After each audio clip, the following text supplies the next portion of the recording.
You guys, I haven't done this show in at least a few months, and this is definitely the first one of the year. So welcome back to the show. And if you've never seen this show before, this is the show where we highlight the incredible and amazing and outstanding and awesome people behind Ecamm, all of our amazing customers and members who we affectionately call the Ecamm fam. They are doing things that blow my mind on a regular basis. I have had the absolute pleasure of interviewing, I think, almost every industry, from, technology to transportation, education, magicians, musicians, podcasters, YouTubers, absolutely everyone in between. But I don't think that I've had the opportunity to speak in depth with anyone in the Amazon live selling space. Talked a little bit with Stephanie, who does a little bit of it here and there, and a little bit with Kirk, who does a little bit of it here and there, but I'm really excited to have Billy here today to chat in detail because he's just done a year of Amazon live selling. So I think it's going to be a really great conversation. As always, your questions are always welcome on this show. So throw a Q : in front of them, drop them into the chat. I would love to hear what questions you have and what's going on with you. I see Parker hanging out. I see Paul. Let me check, make sure my comments look good. I had to redo all my show stuff this morning. Now that everything has been updated, there we go. We're looking good. Hey to Parker. Hey to Paul. Drop those questions in as you have them. And hey, share this stream with someone that might find this information helpful. We'd really love that. All right. Billy's here. Billy, thank you so much for being here. Oh my goodness. I was so excited. I was so excited when I saw you drop I saw like the calendar in my shop. I was like, oh, the Meet the Fam show. Billy found my link and has jumped in. I love that. Yeah, I know we had swapped some emails about it, and then I was like, yeah, I'm going to come on there and talk about it. But then I was like, man, I just want to get 1 year of Amazon, like a full calendar year under my belt. Because I've been in part of the program for a couple of years, focused on shoppable content for like 1.5 years. But I wanted like a whole calendar before I talk to anybody about, like publicly, I guess. I've talked to a bunch of people about it, but publicly, especially on this show, I was like, I got to figure it out first. I got to make sure I know what I'm talking about. So anyway, here we are. That. Thanks for having me. We could have the whole journey now. As people either love or hate that word, but I think it could be a fun approach. Well, we should back up because I would love for you to give. We were joking before we jumped on here that you've been Ecamm fan for a while and you've done like just about everything. So why don't you give us a little bit of a background into who you are and kind of how you got started in this space? I'd love to hear a bit about that. Yeah, so I'll back all the way up pre-Billy owning a business or any of that, kind of like to my W-2 job days. I actually worked right out of college for a nonprofit, and I did all their video production. We had like a little TV show, and it was more like in-studio stuff. It was before live streaming was cool or most people could do it. Like you had to have some really smart person build a computer just for that, and then all this stuff, and then hopefully it worked, and it was only to one location, which was your website, if that worked as well. So that's kind of where I got my teeth, like I cut my teeth rather. I didn't get my teeth there, but I cut my teeth in the video production space doing that for a long time, probably 5 or 6 years. And then I loved the person I worked with. He was really, really good on camera. So it was like this it wasn't necessarily live to tape because we still had to go and edit and all this, but it was the closest thing to like a live production. And then anytime we did do like a live show using those super nerdy computers that I didn't know anything about, I loved it. I was like, dude, the excitement, the exhilaration behind this, you got to be on the switcher. You got to be like really making this thing happen. Yeah. I always loved that type of energy. And then I moved from that into the t-shirt printing world for like 8 years and did promotional products. And fast forward to the pandemic, shut all that down because I was working with all those nonprofits, big audiences. Yeah. And from that moment, I kind of used Ecamm to do like a small fishing podcast live show on Facebook. I did like 25 episodes. Yeah. So that was the first one I did. And then during the pandemic, I started another one with another friend of mine. And so, yeah, and I think I go way back with the Ecamm crew because if I'm not mistaken, they created a product called, Oh, was it the Skype call Call recorder? recorder for Skype. Yeah. Yeah. I always love hearing that. People are like, "Oh, I use call recorder." Yep, absolutely. That was some of the first ways I ever captured like like a live interview was through that call recorder for that first job that I worked out of college. So I remember Wow. finding that, and so when I got into this fishing show, I'm like, dude, I want to do this live stream fishing show live every week on Facebook, Mhm. and I couldn't find the technology. OBS was super complicated, Yeah. and then I just happened to come upon Ecamm, and I don't even know what year, maybe 2019. Maybe this is Yeah. year 5 for me. And well, it was so far back you had to upload your own graphics. There was the interview mode was Skype, like that was the.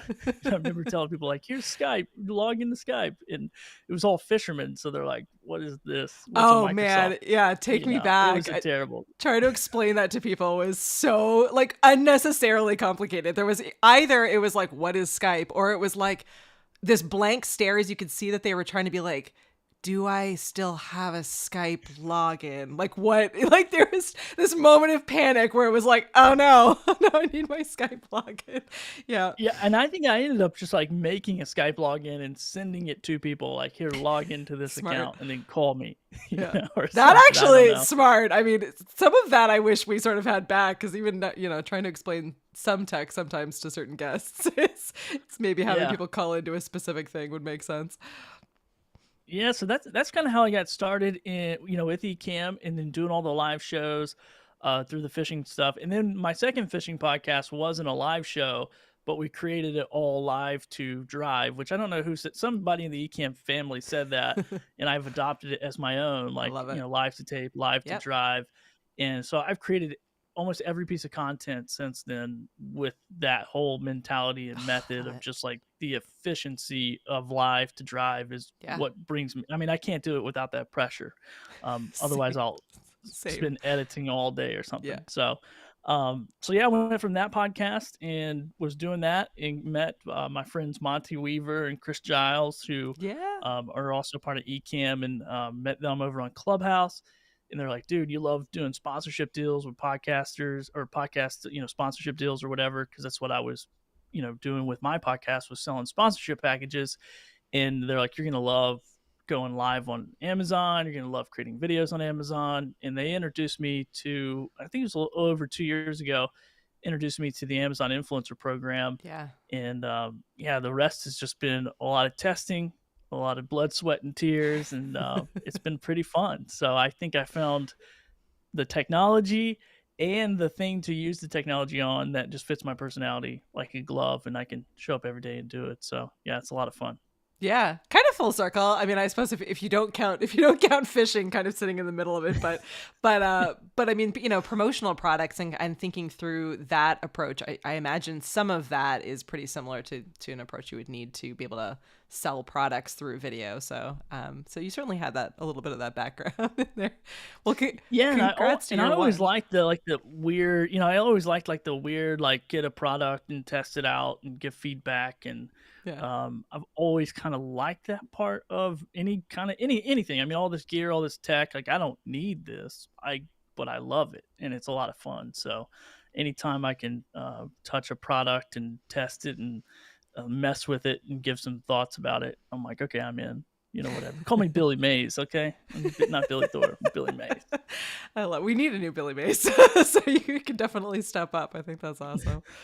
All right, well we're gonna dive into some of the detailed questions. So if you're hanging out with us here live in the chat, or even later, we can circle back and answer your questions later. But drop those questions in. Doc's claiming credit for Live to Drive, which I'm not surprised. I feel like it's something he would have said.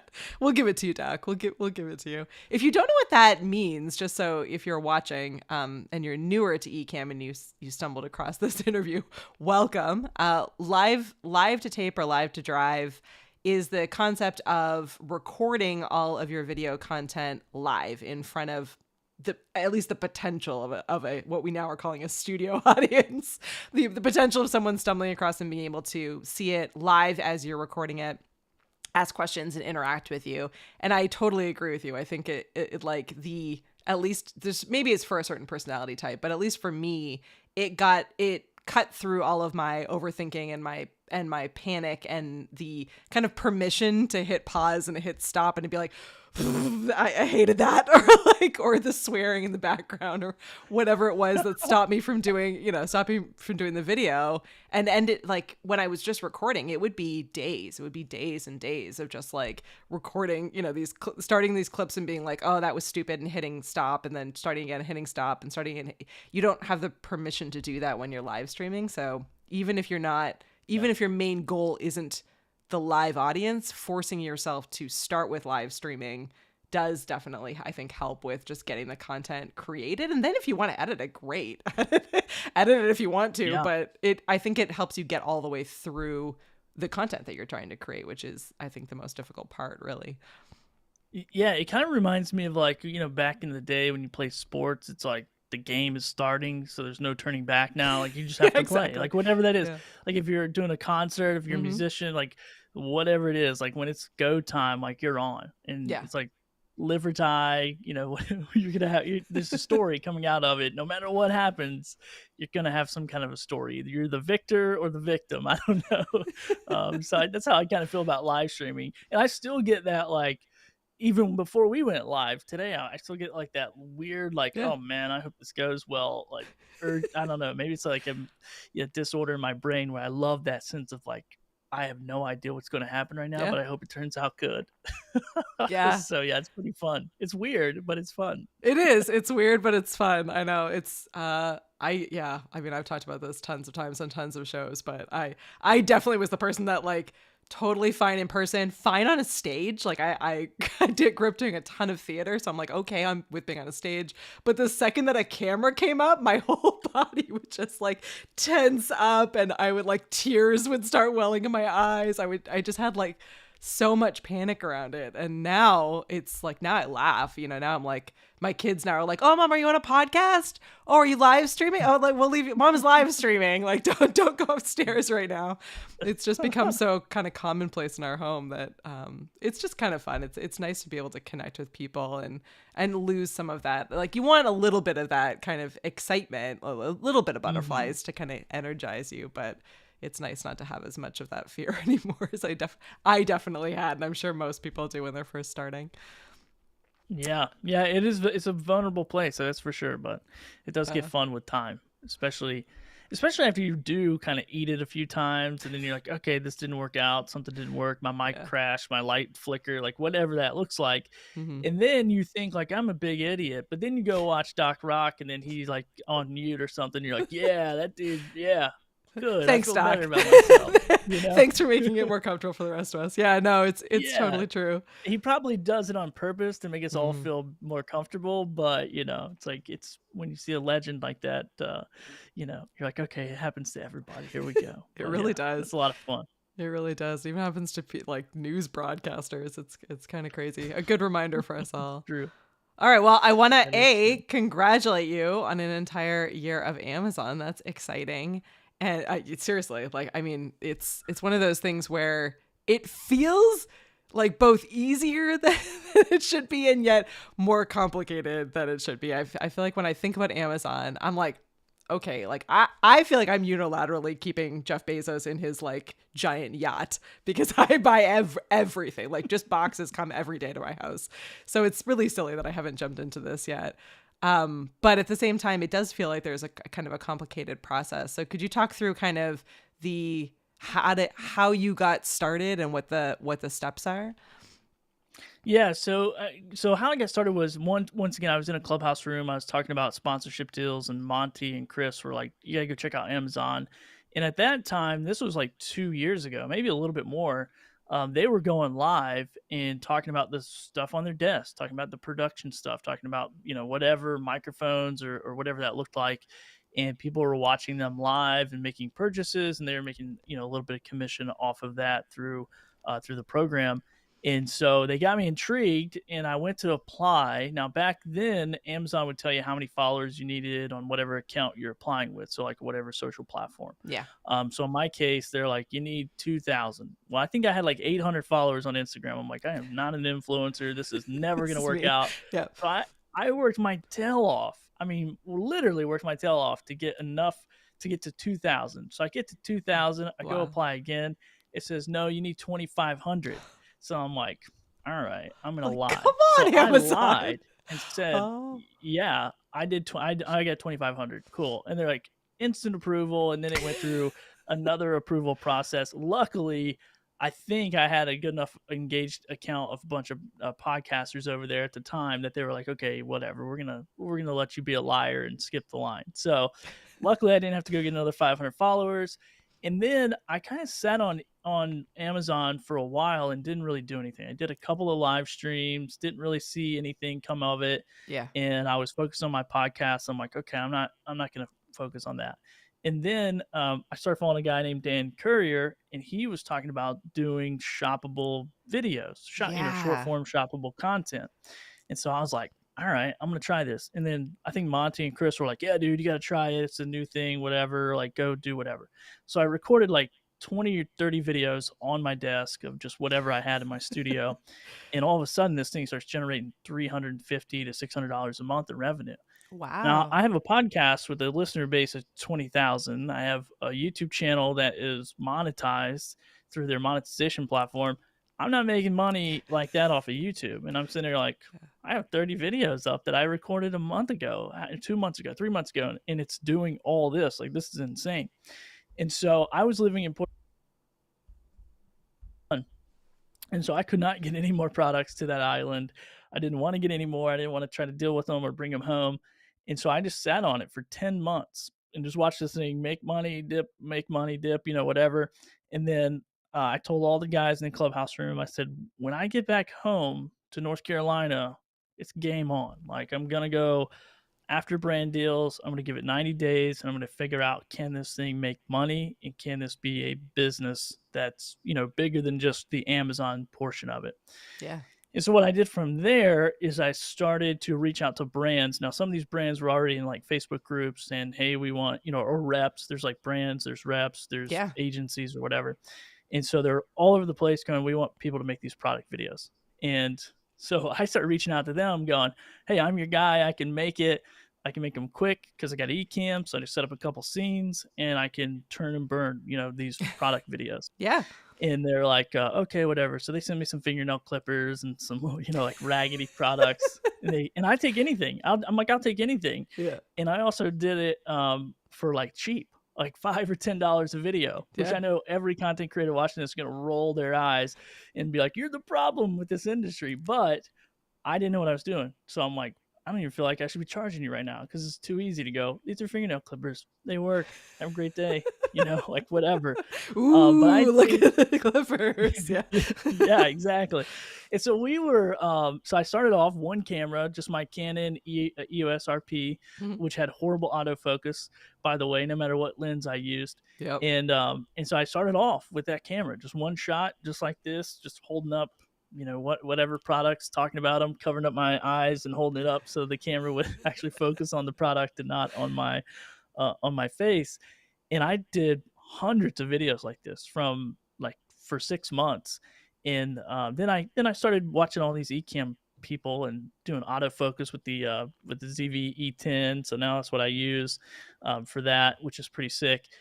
And then I got an overhead cam, and then I started really working with these brands. And so over time, I started charging more for the videos because I was Mm-hmm. putting out a ton of videos, but I'm like, I Yeah. can't scale my business by putting out more content. Yeah. So I have to charge more rates, take less product, be very picky about it. Mm-hmm. And so this has been my strategy from day one, is really a trifecta approach. It's one, to do the brand deal. So they send me the product, they pay me, and then I upload the video to Amazon. People watch it. I make a residual commission off of that. It depends. I mean, there's a lot of question marks there of if it's going to make money, if it's not.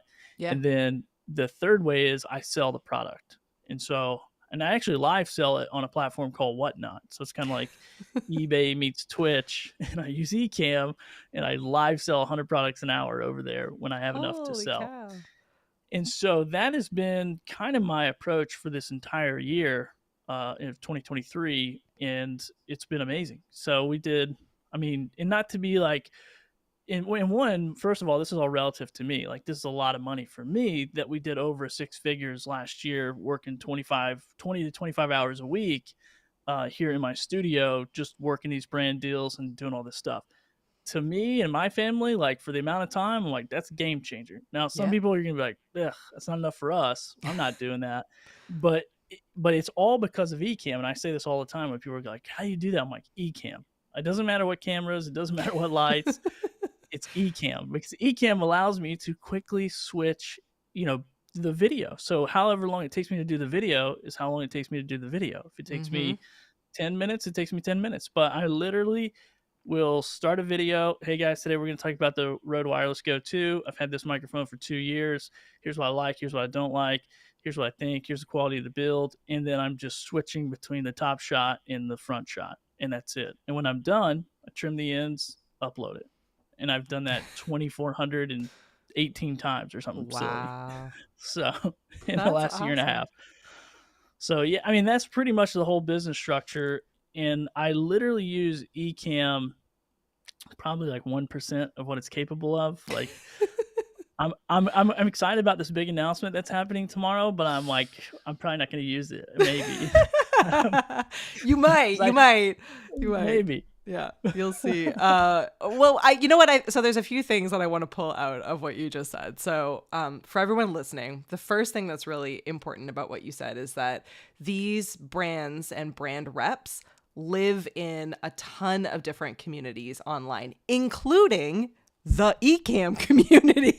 There are a ton of brand partners. Doc's been working really hard to bring more and more brands into our space to see what our creators are doing, to just work more closely with us. So, off the top of my head, I could probably name 20 or 30 people that I know either are like pretty high up at brands or are working in in as brand reps looking for people to create video content. So, engaging and and supporting communities and being part of communities is a really, really smart strategy if that's important to you, and seeing what people like Billy are doing and like what others are doing is helpful, and sharing too what you're doing, obviously in a non promotional, don't just spam the group with all your videos, but getting involved and working with people and getting to know people in communities, I think is really, really huge.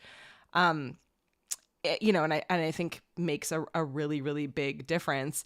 I love that you've also thought about reselling. So you've created this trifecta. So many of us sit in these spaces where, stuff just like builds up. Like we all joke about how we all have, gear acquisition syndrome. We all have this gas problem, right?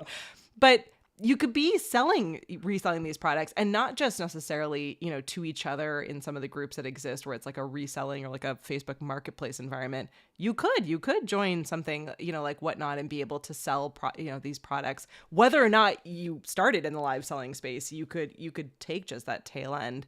And then the third thing I would say is, I think, Billy, it's awesome that you're only using 1% of the software, which I know sounds weird as someone that like markets for the software. But the cool thing about something like Ecamm is that what if you figured out what you really want to do with it and double down on that, you don't need the other stuff. You might at some point, and great, it's there for you. So you don't need to be worrying or thinking about what other software you need. But like getting really good at that one part and having it be really successful is a win for us, and it's a win for you. And it's, it has you out there talking about how incredible the software is. Like Marshall's another great example of this, where Marshall like does tons of video projects for us. He totally could not answer a ton of questions about the more detailed nuances of the software, but what he knows and what he's good at, he does like brilliantly with the software. So I think it's important to remember that like it's super easy for the software to feel huge. And what you really need to figure out is what your strategy is for what you're trying to accomplish, and double down on that. Get really good at that. And then if you want to add something else on or take, dive deeper into the tools or the tech or what have you, do that. But start with what you need to accomplish. I think it's really important.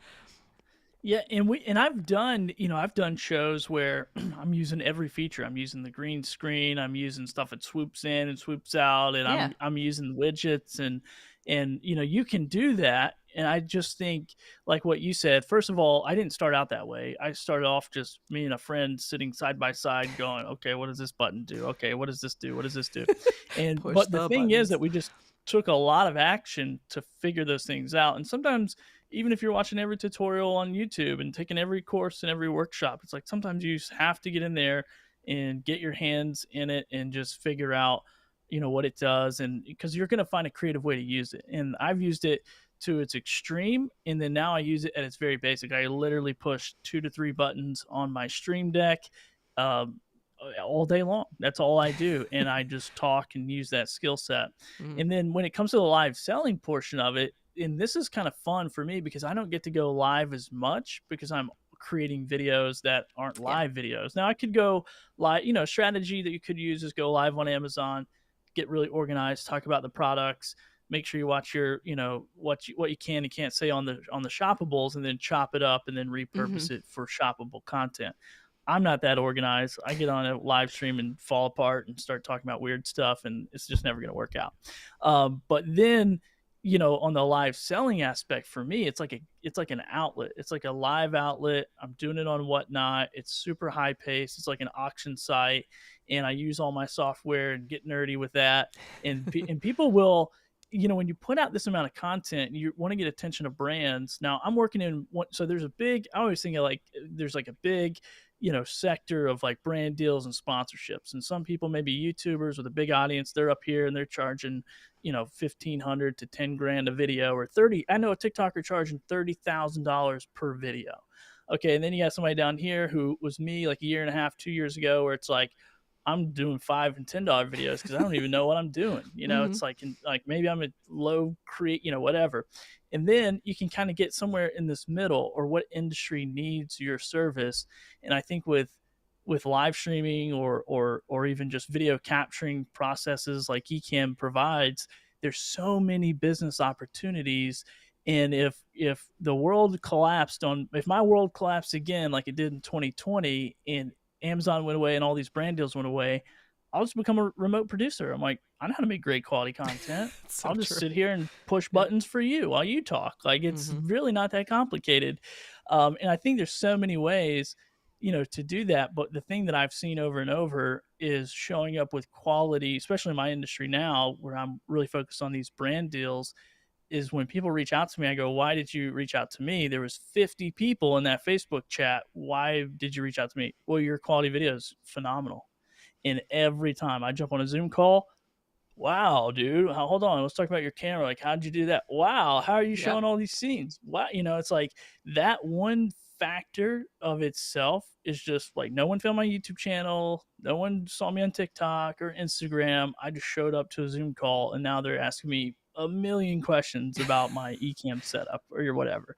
Yeah. And so I think that's a part of getting out there more often and putting videos out in whatever industry you want to serve, or brands or whatever. It's like, this is your portfolio. Like, this is a part of my portfolio now, being on this show. Like, every video out of 2,400 is a portfolio. Like, Mhm. I don't have to sell anybody anything. Now I go, oh, you want, here's what I do. Here's 2,400 here's 2,400 options. Go ahead and watch one of them. See which one you like and get back to me. And then we do a deal. So it's a Yeah. pretty amazing for sure.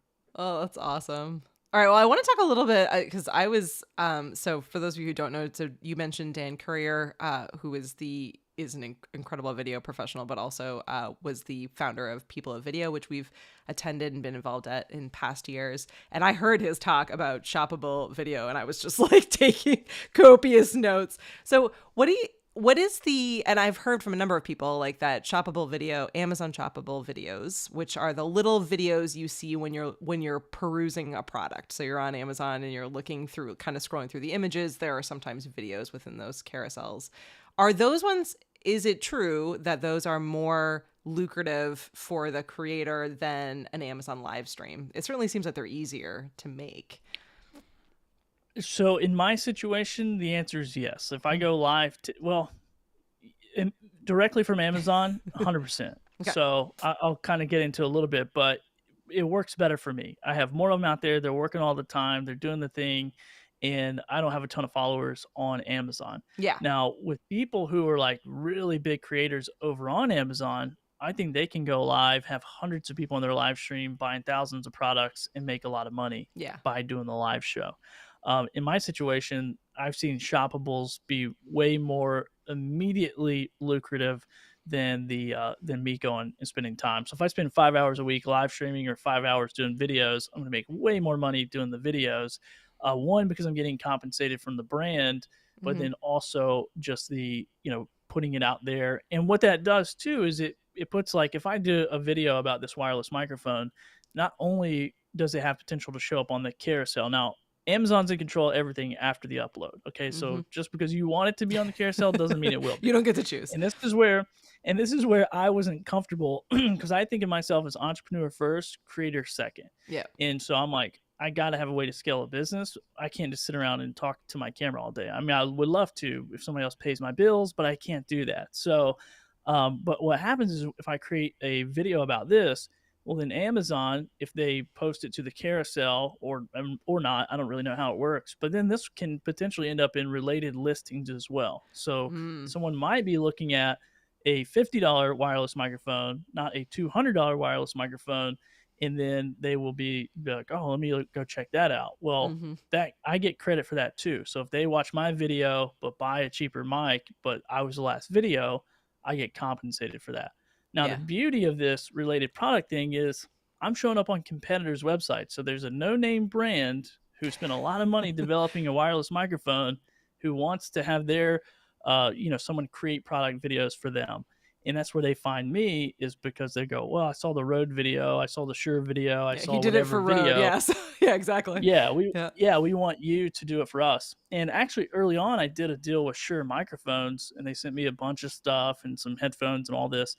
And now I didn't get paid any money from that deal. But what I did do was now leverage those videos and that relationship to do a deal with any microphone company on the planet that I want to. Because I can legitimately say, I worked with Shure. Here's some videos we did. Yep. If you want them like this, we can do them like this. And they're like, Yeah. oh, you worked with Shure? Oh my gosh, you're the man, or whatever. Yeah. But then live streaming, I'll talk about this real quick. Live streaming is the same thing. So it's not lucrative for me at this point on the front end, Mm-hmm. but days later, those will begin to reach out, those reps, because they're watching those live shows. Mm. So if I'm looking for brands, I'm going to be in Facebook groups. I'm going to be doing live shows on Amazon. And I'm going to be getting that attention, quality video. And I used to be this person who I'm like, I want quality over quantity. Now with Ecamm and the tech the way it is, You're I like, can do both. trade it. Yeah. I can do, Yeah. I can be like, I can do quality and quantity. I can only do so much quantity, but I can still do quantity. So it's definitely a weird. I mean, not weird, but it's a different world. And I think like Walmart's getting into the space, Yeah. Target's getting into the space, eBay just launched a live selling, beta over there on their Yeah. platform. Whatnot is huge, and there's tons of secondary markets that are huge, and people are making serious money off of live selling on those secondary markets. Like I follow a lady who started a couple of years ago. She did almost $1 million in top line revenue with a 50% margin. I'm like, what am I doing? I'm dinking around. I'm dinking around at 100K. Like, how do I Yeah. get to 1 million? Like, but she's selling 1,000 products a week on a live Wow. show from Yeah. her phone, which blows my mind that that's even possible.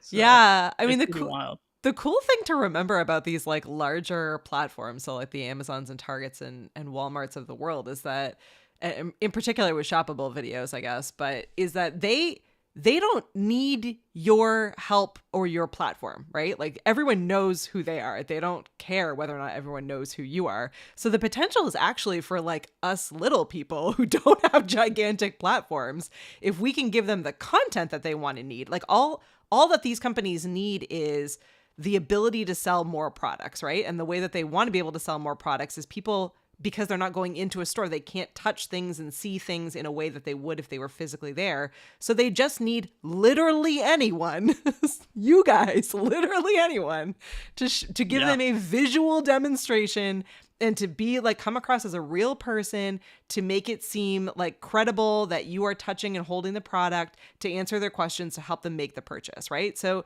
these companies are giving over their platforms with millions and millions of people that are going there all the time. So if you can get really clever with how to approach it and how to think through these videos, and like you were saying, like kind of really how to partner the live streaming with the shoppable, I think it's really smart, and it's a very different, I think has a lot more potential in many ways than like in the other kind of creator outlets, right? Like it's a lot harder to build a podcast or a YouTube channel and to build up all of those followers and to build that audience and then try to kind of sell that clout and that audience into a brand than it is to say, oh, hey, brand, you need all this stuff and I have the gear and equipment to do it. And I'm an everyday person that your customers want to hear from. So I think Yeah. there's big potential here, and it's going to continue to be big, whether that's live video or these shorter videos or some hybrid between. There's a ton of opportunity there. So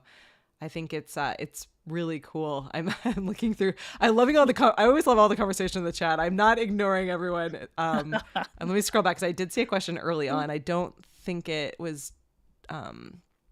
This is fun being on the guest I guest know. side, by the way. I'm never on this side. I'm like, oh, this is sick. I know we're always talking about how we should force more of our customers to be on the guest side because it is a totally different feeling.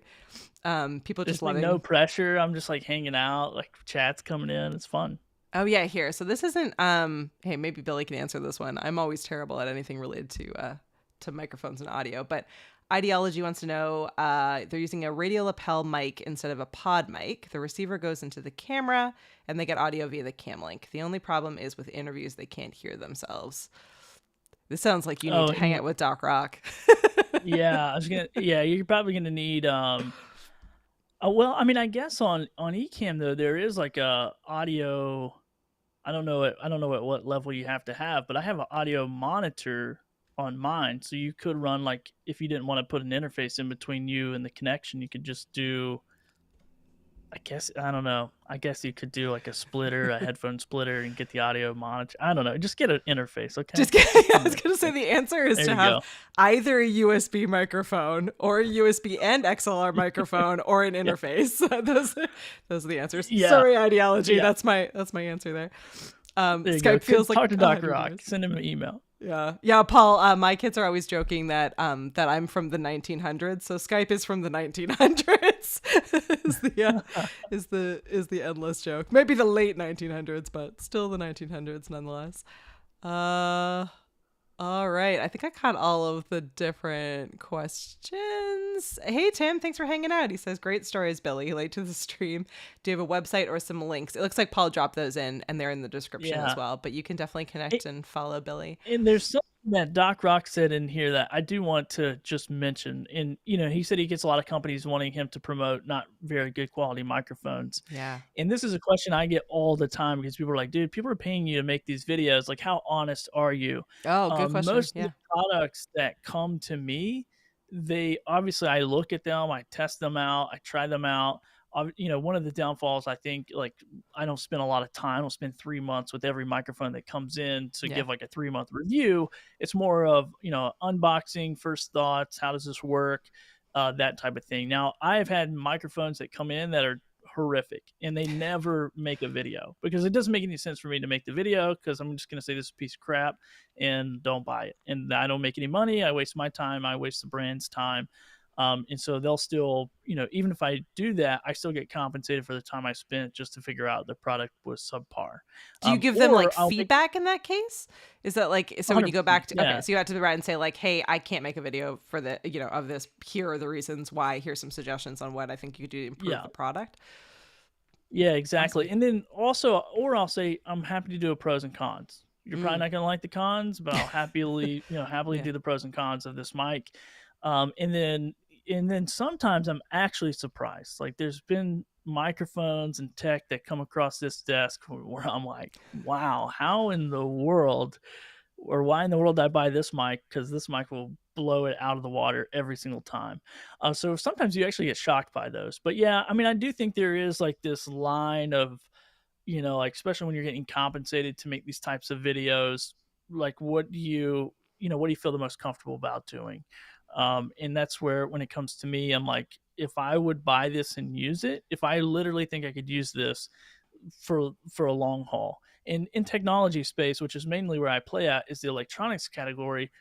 I mean, what does that even mean? Like I replaced this microphone like after 3 years. Like I got a dead one back here. I don't know how it died. If anybody wants to figure it out, let me know. But it just died. It just stopped working. And then I replaced it. So I replace headphones all the time. I replace cameras all the time. So I do think it is one of those, and that's what I probably don't like about what I do is there are some products where I'm like, this is good enough. I don't think it's going to last very long, but it's good enough.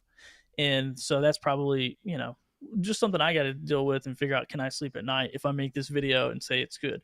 However, there's different style videos. So it's not always like, I'm Billy Thorpe and I approve of this product. It's not that. It's this is what it is. This is what it does. Yeah. This is, if you're a beginner, this is going to work great for you. If you're Doc Rock, you're going to throw it in the trash, and I think there's different levels in the market for different people with different products and what their budget is, what they want, how long they want it to last, all those fun things. So you kind of get a good feel. But after a while, you do some of the same types of products from different companies all the time. So if you want to talk about a 3-in-1 charger for your Apple devices, I know everything about them. I've touched every one of them on the planet, because people will watch the video and then the brand will reach out and say, hey, I have one of those. I got so many portable monitors that way, electric scooters. I had 5 electric scooters in my garage at one time, solar power stations. Like, if the lights go out in North Carolina and if you see a light, it's mine. I promise, because I got all those things stacked up. Billy's also has one for everyone in the entire neighborhood. So if you, I rent them out. It's a rental business during hurricanes. That's what happens. Oh my gosh, that's amazing. It's true. I mean, it's amazing what you pick up by just like doing, like, right? Like the more you're spending time reviewing these products and the more you're like actually, connecting them in and trying them and testing them out and comparing them against others, you are building like up this crazy skill set and each video is only taking, so much allotted amount of time, but a year of doing that, and yeah, you would absolutely have like a high level of expertise in the products that you're reviewing the most, and probably even in the ones that you like, you probably are able now to say like, the difference between like some of the Shure mics and Rode mics, for example, like you because even if you have a preference for one over the other, you could probably really pinpoint why, because you're using them so often versus people like me, where it's, like we have such a great relationship with Shure, so we use Shure in all all of our studios. So I like almost entirely always am using only this one mic in a variety of different colors and places around the office, that I wouldn't be able to tell the difference between a lot of them. So it's a cool, I don't know, it's a cool experience getting to kind of do like unboxings and testing and being an authority in those spaces is also just kind of a cool place to be.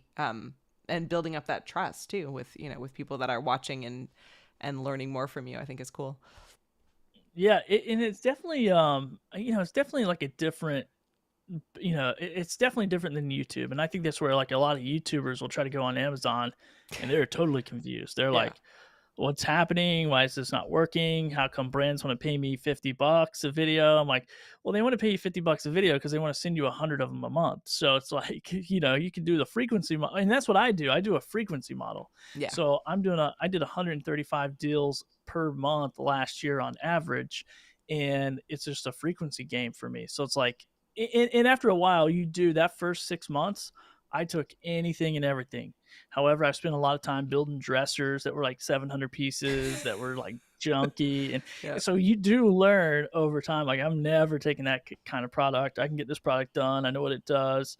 And, so I do a lot of techie stuff now, but early on I was doing everything. I was sponges and fingernail clippers and you name it. I was hair clippers. I'm like cutting my own hair. Like, this is great. It's a time efficiency game though, which I think is important. Like, I think it's great that you did that. Doc probably would argue with me, but I think it's great that you did it because it helped you figure out pretty quickly, like what you enjoyed doing the most of, what took a lot of time and wasn't worth it. Like, if it took a bunch of time, for example, to build that dresser, but like it was, I don't know, fun, or when you got the end dresser, like it sold a ton of that. Like if there was like an end game to it that was beneficial to you, whether that was financial or otherwise, it would be worth it and you might want to double down on it. But if it wasn't, like you were able to it was a process of elimination where you're like, oh, I don't actually enjoy that. I want to do more of these. Now that I'm doing more of these, I don't enjoy this side of it. So you're really like narrowing down, keeping in mind that the amount of videos is what matters most. So the quicker you're able to do them, and the better space you'll be in the end, right? So you're right. That is very different than a YouTuber who's going to be spending, some much larger amount of time really thinking through like not only the kinds of videos they're putting on their channel, but the length of the videos, the recording process, the editing process. Many of them, it takes a very long time for like The production of a thumbnail, video yeah, to get, yeah, the thumbnail, yeah, all these details yeah. met. It's just a very different, it's the same tool, right? You could use Ecamm for both, but it's a very different process and a very different mindset, I Yeah. think. Doc said $50 would have to be 10 minutes start total time. Yeah, but there you No, go. yeah, it Like, is. yeah, It literally is Doc Rock. It's yeah, like probably less than 10 minutes. Like if yeah. I was doing yeah, probably less than 10 minutes. But and that's why I can operate and move, that quickly. And that's how I used Ecamm. And this isn't for everybody. And I realize, and it's funny because I get a lot of pushback from like what I would call pure creators, because there's people out there who are just like, dude, what you're doing is wrong and you're an idiot. And I'm like, well, unless you want to pay me to sit in my studio and look at my camera and talk about fun stuff on the internet, then this is, as a content creator, as a person who is an entrepreneur first, content creator second, Mm-hmm. I've just found something that I really enjoy doing and I can use my skill set to do it. And I realize it's not for everybody, Mm-hmm. and it's not fun for everybody. And I think that's when it comes to content creation, it's like you really got to figure out, what is it that you really love doing? What do you really enjoy doing? Mm-hmm. And I honestly, I love that I can help a no-name brand have like a perspective, and be able to share those videos. And then also on the customer side, like, because I have tons of questions. I get on Amazon, I see Yeah. these like little 3D Same. picture models, and I'm Yeah. like, the freak is that? And then if I see the video, I'm like, oh, this guy's going to show me exactly what it is. He's going to tell me what it is. And now I feel better about my decision to purchase or not to purchase.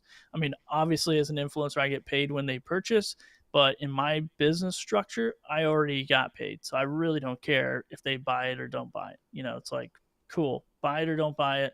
I don't really care. It's just bonus money after that. So, but yeah, it's not for everybody. And I have been kind of leery to talk about too much of it, especially this frequency volume game, Mm-hmm. because people, they will, even my wife, she's like an artist. She's like an artist pure through and through, and not even in the video space, but she's just like, no, I'm not doing that. And then several of our friends have been like, you're wasting everything in the planet's energies, or whatever. And I'm like, I reuse the boxes to ship the product. I don't know.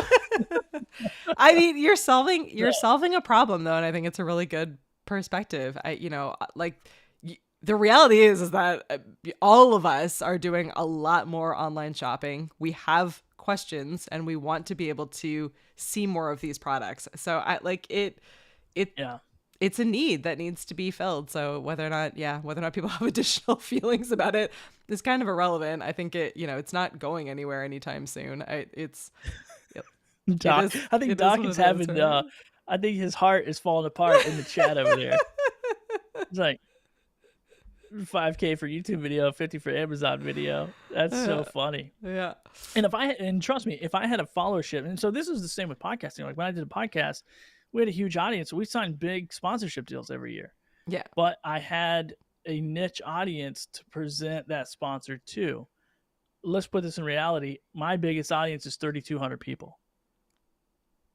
It's just the reality of it. I'm like, that's it. That's all I got. Yeah. And so, that we made, the fact that I made $40,000 off of Amazon, just the commission from Amazon last year, made over $53,000 from brand deals, and then $20,000 reselling the product, roughly.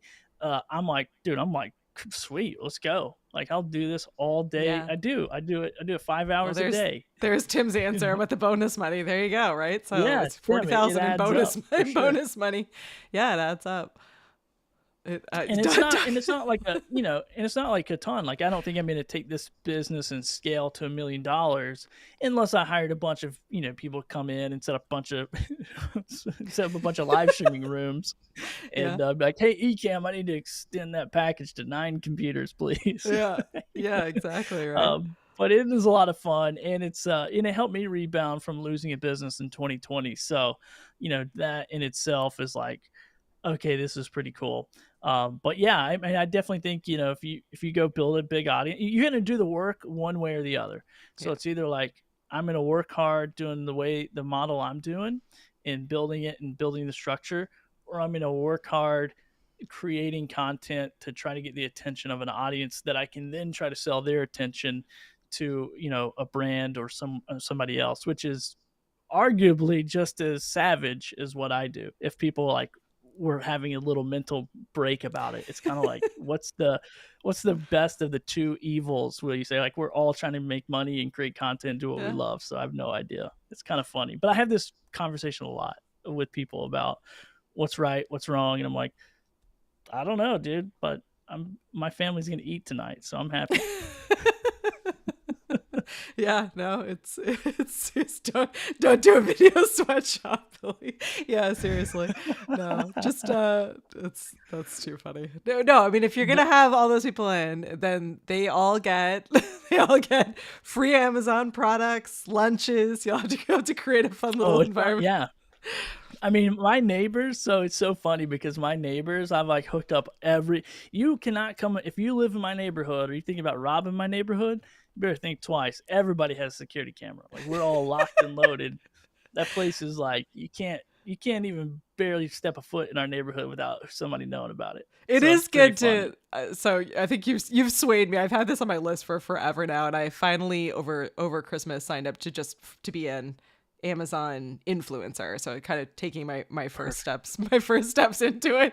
And I can't say as I've done more than just signed up and got everything all kind of set up, but yeah, we have one of our first moderators, Frank. So shout out to Frank. He was an Amazon, I don't know if he still is, but was an Amazon reviewer for years. So it was like pre-videos, Oh right? yeah. He just got sent products and he would write honest reviews about them, and they would send him more and more products. But every year for Christmas, he would send us like all kinds of awesome stuff. It was like these like gorgeous like knife sets and like things for the house, and I was like, this is so fun. Like all you do is write reviews. I He's like, yeah, I write yeah, I reviews. haven't spent $1 on a Christmas gift in 2 years. It's amazing. And Yeah, everybody gets hooked. It's like my mother-in-law, I sent her for Christmas a bird house with a camera in it, and it's pretty sick with the AI yeah, technology. It yeah, my tells you dad what kind has of one of bird those. it is. Yeah. Yeah, it's pretty crazy. I'm like, wow, this is crazy. But I saw a doc said you need 2,500 to get Amazon influencers. That is when I signed Yeah, up for it. So yeah, that was my personal story. I know of people who got approved with 75 people that had like highly yeah. engaged accounts. They don't seem to have. So I've tried recently. So you need to first, and I totally could be incorrect in this, so jump in and correct me if you're better at this than I am. But when I tried, you need to first you need to first be an Amazon influencer. So that was what I was missing initially. But then Or when an you associate's account. or an associate's account, Associates. yeah. Yeah, Um, associates. Yeah, that's right. that's it. Sorry, that's why I'm always Yeah. getting the term right. So you need to be an Amazon Associates account, and then you can only connect. And here's where I got in trouble because I hilariously my biggest amount of people are all on Facebook, which kills me as a person a little bit, but that's the truth. That's the truth of it. And then I'm like you, my Instagram account I think is like hovering around 900. So I was waiting to get up to that higher level, but they don't. I've been told by a number of people that it's like it doesn't seem they don't list anywhere what their threshold is. Like when you're applying, it doesn't say you need to have these Yeah. certain credentials. No. It says you can connect in through, I think it's YouTube, Instagram, or LinkedIn. I want to say maybe not LinkedIn, Twitter. Maybe I it's can't Twitter, remember. Twitter X. And Anyway, there's YouTube and I think they just started doing TikTok as well. I know a oh, lot there of you people go. are Yeah, getting in from TikTok. Yeah. yeah. Which is another platform that is crushing it right now. It's unbelievable. Yeah. Go follow me on TikTok. I need 5,000 followers. I have 115. Let's go. Everyone right I need now, go. everybody. 100% participation of this All right, I'm entire in. channel. I'll go follow. I almost entirely use TikTok as like a mental health break at the end of the day. I just send like 150 TikToks to my best friend and she sends me back like a bunch of them and we just laugh and we neither of us create anything. We just send back and forth to each other. So I'm there. Yeah. I will definitely follow. That platform is when it comes to live selling and all these videos. I don't know the ins and outs because I'm not approved, but it is. I get a couple friends over there, and I'm like, wow, they really are incentivizing creators to create content over there. Like Yep. it's insane. Yeah. So it won't last forever, but I don't think anyway. My prediction is they'll pay the 20 to 50% commissions for a little while, and then after it gets inundated, they're gonna be just like Amazon, Yeah, they'll drop down. very Yeah. low commission. We'll see. Oh, Lala says that she got into the Amazon program 1,200 YouTube subscribers 2 years ago. Yeah, make some more videos. You have Ecamm, you're there, and Oh you're yeah. crafty, so you should be able to do. You have like the overhead cameras. You're in. I love it. Yeah, Doc's been the Amazon influencer since the day the AI program started. Absolutely true. Yeah, and TikTok Live is coming. Yeah, is coming for everyone. Maybe this summer. That would be awesome to be able to Oh, get okay. into it. So Okay. That would be sick. It's gonna turn into a live selling platform. I'm there for It's it. so funny.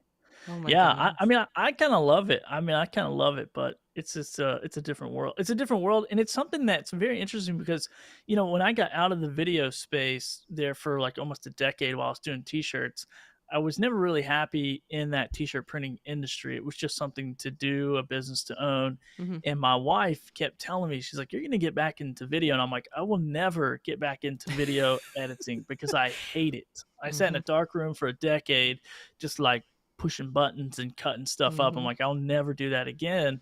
And then came along this whole like live stream podcast, like Ecamm, and I mean, it's incredible what you can do Yeah. with all this technology now, which just blows my mind every time. Because I'm 37, I remember rotary phones, I remember Yeah. MySpace and dial-up internet. Like Yeah. I'm kind of on that. I'm an elder millennial, is what I call Same. myself. Yeah. So Join us, the elders. yeah, yeah. Yeah. I'm like, I remember the world before. I remember the analog world Yeah. versus the digital space. And so anyway, so yeah, it's pretty fun to go like, wow, I can go live and talk about anything. I can sell this microphone on the internet and then ship it to somebody. That's weird. That's crazy. It is So it is really like, yeah, it is weird and crazy when you really think about it. You're like, wow, all right, yeah, you could just, yeah, send stuff to people all over the world. It's nuts. Well, yeah, it's pretty wild. I so appreciate you taking the time. I'm always amazed at how fast an hour goes by. When I'm trying to do like Oh yeah. other things, an hour feels like an eternity. But the second I turn a camera on and talk with someone, I'm like, wow, just like that. So quick. Well, I love that you were able to come on and share this with us. I think it's awesome what you're doing. I think it's such a great reminder for everyone that this space is that you're in is a space where you don't like we get questions all the time where people are like, I just started this podcast and I don't have enough, followers to be able to monetize yet, or I just started my YouTube channel, or I've been at it for a while, but it's so hard to get people. Great, that like keep doing that, and also maybe consider this other side, like where you don't need to have a huge platform to be successful. Yeah. And and you could really do a lot, and you already, if you're an Ecamm customer, you already have all of the stuff. You've already got a camera and you have a computer and you have the software and a microphone. So you're already kind of queued up to be able to at least test it out. So there's no, I don't know, I don't see a really big downside to it other than maybe the bumpiness of getting in and applying and kind of getting the first original check Yeah. mark. But the rest of Yeah, it and I should do think be. it's really smart as especially in this, creator economy to in any business, any Yeah, business at all. It's like create those multiple streams of revenue. 100%. Start with one, and then, if I'm gonna, and I monetize a podcast super quick. Like I monetize a podcast within 5 episodes. We had Wow. 400 total downloads. But what I knew was that's where I played the quantity or the quality over quantity game, and I Mm-hmm. was able to go out and pitch a sponsorship deal using my entire ecosystem as a content creator for that particular project, and that was a stream of revenue. And then Yeah. later on, we created a membership and provided one additional piece of content per week, and that was a 300-person membership group. And so, if one sponsorship deal didn't come together in the amount of time, like our membership would keep us going. Mm-hmm. And now with Amazon, it's the same thing. It's like, Amazon commissions down. They took away carousels last week. Everybody's hair is on fire and they're freaking out. What do? I just reach out to 12 more brands and go, hey, I can do that product video we talked about a month ago and you didn't send me. You want to send it now or what? It's like, and I can create 3-4 streams of revenue from one platform. So yeah, it's pretty crazy, the opportunity, but it is showing up and putting in the reps. Our friends Mm-hmm. over at Dealcasters, Yeah. they're always saying like, just you got to put in the reps. Mm-hmm. And so, and study people who are doing it successfully. This is what I Mm-hmm. did. Dan, you go watch Dan Courier's videos, go watch my videos. You're not going to notice a difference because I stole it. I stole his format. Shout out to I Dan. don't care. Yeah. I was like, hey, if you didn't want me to steal it, you should have put it on the internet. Like, Yeah. I literally even say, okay, today we're going to talk about, or all right, whatever he said. I adopted that early on, and I never stopped saying it, and I still haven't, and probably won't because I've done too many videos. But anyway, it's been fun. Thank you, Katie, for having me on. Oh, it was a It's been a lot blast. of fun. It was an absolute blast. Well, thank you. And thanks to everyone for, I'm loving all of this. Shout out to Radio Shack. I always love seeing all the comments Yeah, right. coming through. Well, stick here for a second because as Billy said, we have something big is coming. Although I will say, if you read the description, I was very clear to say that it wasn't a big app update. It was a lot of other fun updates and fun, cool things coming. So, although there are some additional exciting announcements as well. So hopefully you will join us tomorrow. That's Thursday, January 18th at 2 p.m. Eastern. We're going to be here on YouTube, Ken and Glenn, some pop-up surprises, some giveaways, and everything in between. You have to be live in order to fully appreciate everything. If you're not there, you're going to hear about it later and you're going to feel sad. So hopefully you can be there with us 2 p.m. Eastern, January 18th. That's Thursday, tomorrow. I think that's our only big announcement. And other than that, from Billy and I, thanks for hanging out with Meet the Fam. If you want to be on this show, there is a form. I think it's in the description. If not, I'll make sure I go back and add it. Or you can always just email me, marketing@ecamm.com, and we'd love to have you on the show. I do this show as often as people keep sending in they want to be on it. So keep sending in those. It's always, I learn so much about what's possible, and I think it's really cool to hear and see what people are doing. So thanks for being on, Billy, and thanks to everyone thank you. And you have a great guest, like follow up and reminders and all that stuff. Good. That was awesome. You should teach. I don't know if you have content about that, but you should teach it because I was like, wow, this is really good. Like, I'm not gonna forget where I need to be at 11 a.m. Oh, good. I know I need to implement that for some of our other shows. Actually, I think that one's just a Calendly, like a Calendly workflow or an automation. So yeah, shout it out was to great. Calendly. It was a number of reminders, and Good. every time I was like, yep, okay, cool, yep, Like, okay, I've got cool. it. So, I've got it. Katie is on it. awesome. Cool. That's a good reminder, actually. I definitely need to build that out and add that into the other shows. That'll be great. Cool. Thank you so much, Katie. I appreciate you. Awesome. Thanks. Bye, everyone.